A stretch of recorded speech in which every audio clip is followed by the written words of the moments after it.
Bi. Giờ nó biết cái nhà Bi. Tên biển hả? Tên biển. Tên L luôn này, tên L luôn nè. Cái này cũng là tao mà. Tên tao với tên tao. Ủa tên mà biển mình xỉu luôn tên. Rồi. Tên biển nữa tên mà có. Cậu ấy mua ngày mốt có bệnh viện á. Rồi. Hết luôn rồi. Nó chưa kịp dùng nữa. Dùng với boss ra nha. Nó máu rồi nó mất rồi. Máu nó mất cực phê luôn kìa. Cái vậy. Ủa tôi mà đang quay clip đó tôi mở cái nồi đó đi. Mở rồi.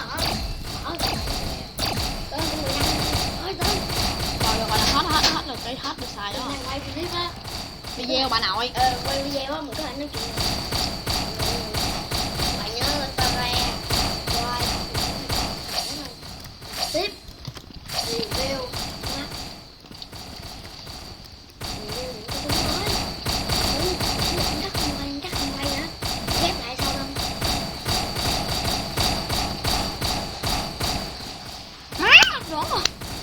Không đâu tin luôn á. Tôi chỉ lên kìa. Bây giờ tắt đi. Tắt lên YouTube thử coi. Tắt rõ trên liền á. Tắt rồi hả ra. Bấm đi. Tao biết rồi. 188k. S luôn. Ông hàng ép quả gì.